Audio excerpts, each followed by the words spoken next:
De ce côté-ci de l'Atlantique, les alliés les plus proches des États-Unis s'efforcent eux-mêmes de sortir de la crise. La Grande-Bretagne lance son propre New Deal afin d'investir dans un programme national de construction d'habitations et de centrales électriques. Et comme en Amérique, dans l'espoir d'œuvrer pour une paix durable, le prix à payer oblige à couper dans les dépenses militaires. En 1934, Winston Churchill est de retour au Parlement. Avec son expérience de la Première Guerre, il s'oppose à ces restrictions du budget de la défense. Comme MacArthur, il est convaincu de la nécessité d'une armée forte dans un monde encore instable.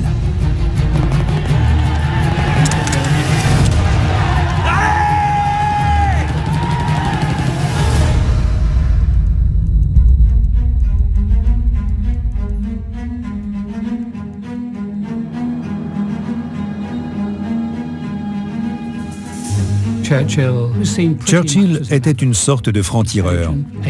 Intelligent, efficace, brillant, en maintes occasions, mais tout de même en marge de la pensée dominante. On le jugeait trop téméraire. Ce que Churchill redoute le plus, c'est qu'en l'absence d'une armée forte, la Grande-Bretagne soit vulnérable. Pour le moment, il est le seul à le penser. Quelle folie!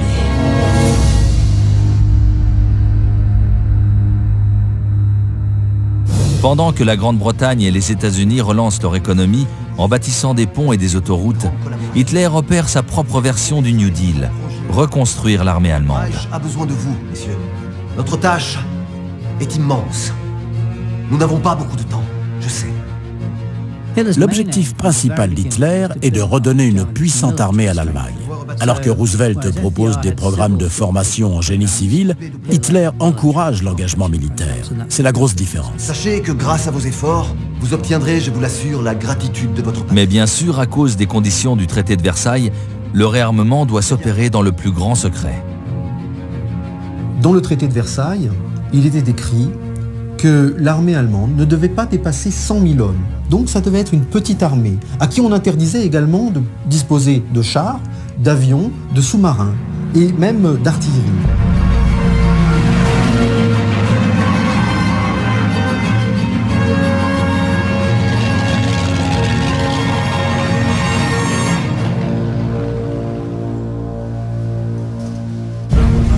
Hitler s'intéresse de très près à tous les détails du programme top secret.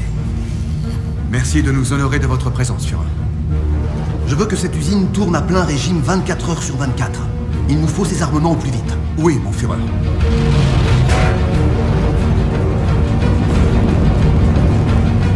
Je vous rappelle qu'il est essentiel que l'existence de ce programme de construction demeure secrète. Est-ce que c'est clair? Oui, mon Führer. Parfait. Hitler met en marche cette industrie militaire massive. Il fait construire les usines qui produisent des chars et des avions dans le secret absolu. Les usines d'armement sont même déguisées en école.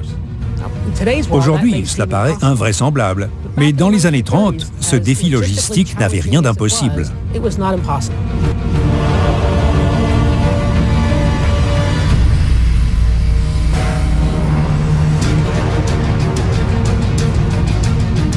Les usines secrètes d'Hitler commencent à fabriquer des milliers d'avions de combat et de chars d'assaut. Ils sont destinés aux demi-million de nouvelles recrues nazies.